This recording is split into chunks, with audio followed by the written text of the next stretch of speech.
All right, so here it is. This is project number 4 of 25. So I'm doing a challenge to build and ship 25 weird random projects in 25 weeks. So one a week. My rule is I have to ship it that week. It doesn't matter what day, but I have to get something out. This is it. So what the hell is this? It's called Polygram Ipsum. Lorem ipsum for founders who ship. So what the fuck is this? So if you're not familiar with what this is, there's a Wikipedia page. It's very common for developers, front-end people, or people building websites, or let's say a mock-up. That's most common. You'll take placeholder text and put it there because you need something there to visually, space things out, or to actually see what it's going to look like. You need something there. This is very, very common. There's lots of generators. There's lots of funny generators, actually. This was one of my favorite ones back in the day. It's pretty funny. Hipster Ipsum. iBaby Master Cleanse Gatekeep Vape. There was like another one, Bacon. I mean, there's lots of these, okay? This is just a funny little thing. So you can put something a little more fun and interesting into your comp or your website that you're building. So I built this. It's called Polygram Ipsum, and what the hell is this doing? This is using Polygram's own words to make funny, like, placeholder text. If you don't know who Polygram is, he is the legendary co-founder of Y Combinator. Y Combinator is only the biggest, most successful startup tech incubator in the whole world. Everyone who has touched a tech website in the last almost 20 years has interacted with a Y Combinator company. I mean, just look: Stripe, Airbnb, Instacart, DoorDash, Twitch, Coinbase, Dropbox. I mean, Reddit. Yes, Reddit was one of the first ones. I guarantee you have interacted with, if you're watching this, you've interacted with a Y Combinator company, and you probably just didn't know it. And he's very famous because he wrote a bunch of essays. You can see his website here. How did I build this? Well, I kind of used AI, but not really. So he has all these famous essays, and his website is very famous for looking very 1990s. It is like gospel for the startup world, his essays, because he wrote really great things. Some of it is kind of old, but a lot of it still applies even to today, maybe even more so. And so he has all these essays. So what I did was I pulled down all the text. Yeah, whatever. I hope I don't get sued for making a funny and dumb thing that makes zero money, by the way. Just throwing it out there. So I took all the text from all of his essays, and I dumped it into and I built a corpus.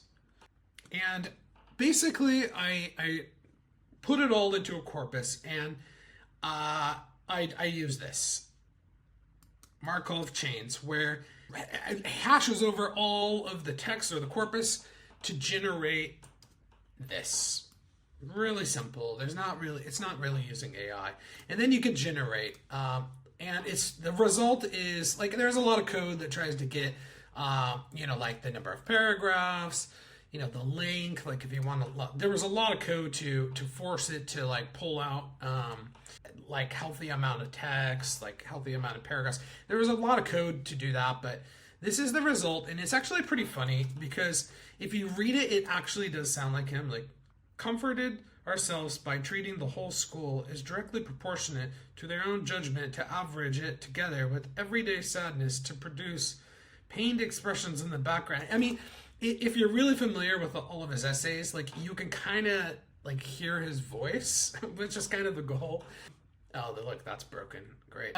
It's pretty funny if you're really familiar with how he talks. The whole idea was to make it sound like Polygram, but not actually spit out his essay. But it's very scrambled. But it tries to scramble it in a smart way where it actually kind of looks like a real paragraph in sentences. Fraternity on your board, not just for the average case. It is wrong things. So it kind of sounds like him. but it's still random. You know, it's not like showing his actual essays. Trying to like put funny little placeholder text to sound like Paul Graham. That's it. Is this amazing? No, but you know what? I needed a quick project I could pump out like in less than a week to give myself a buffer. And I'll talk about that in just a minute. You could copy, you could download, you could copy the link, which is kind of cool. So if you like the thing it generated, and sometimes it generates really funny ones. But what's really funny is there's an API, of course, and you can copy text and put it like a cursor or Claude Code or something, and it will go like, hey, hit the API, pull in text for placeholder text, just like while you're building something. Just a silly little thing, you know, there's like a little API. And honestly, I literally like this better than Lorem Ipsum because it really stands out. It's so stupid. It's like Latin, and I don't know. I prefer like real text. And this just looks like, if you just glance at it, it looks more normal and real. Like, I don't know, that irks me. I don't know, this, I just glance at this and it looks foreign and it doesn't look right. I don't like it. I prefer like English. I know this is like a weird minor thing and stupid, but and it's like, why not be inspired? Like if you're gonna use placeholder text, why not be inspired? Like if you have a startup and, you know, use Paul Graham's words as placeholder text to actually like inspire you and help you design something that really matters and what people really want. That's kind of the whole thing. It's a really silly, dumb site. It's not getting many views. It's not doing very well. A few people laughed. A few people did laugh and go like, that's funny. But it's just a stupid one.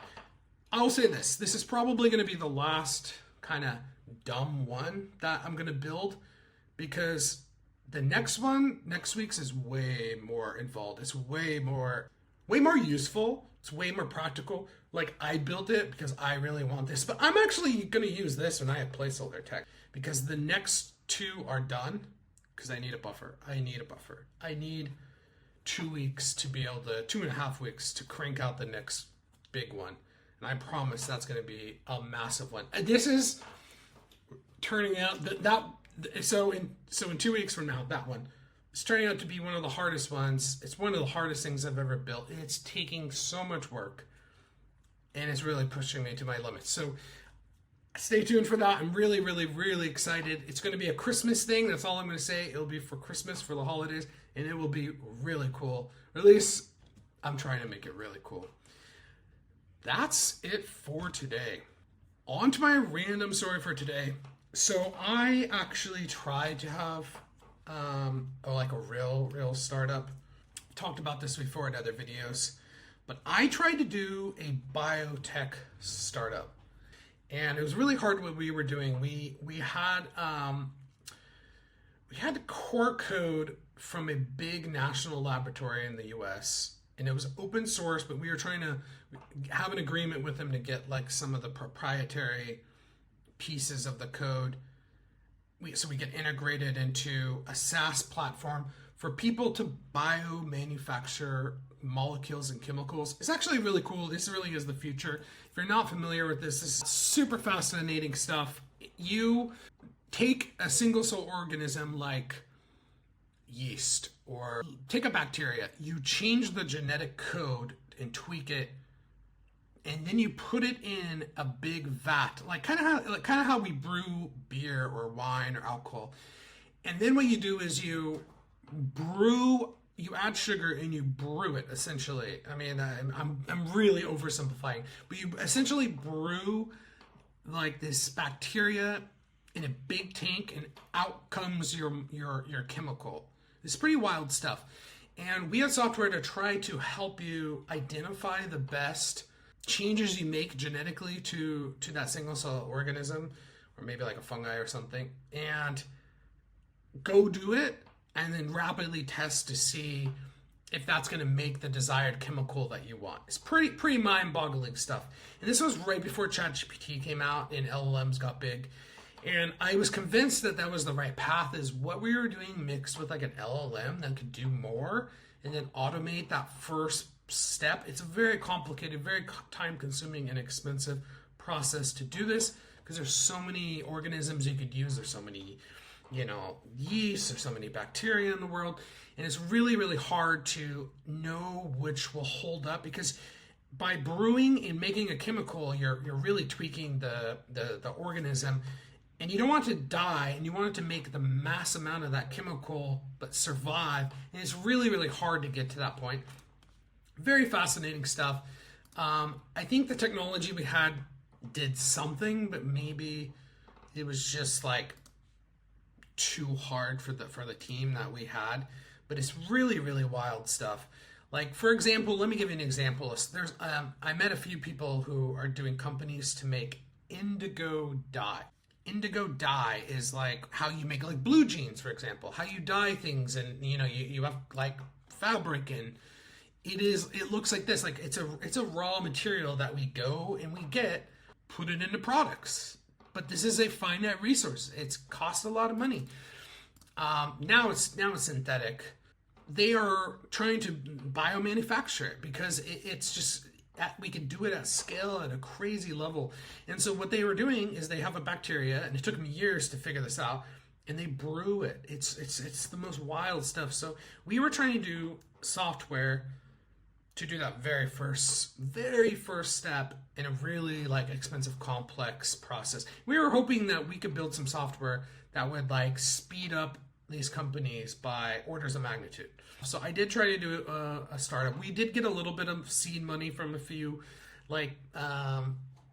organizations. We had like tiny bit of money to just start that first step in spinning up a startup. We had a real seed core in Delaware.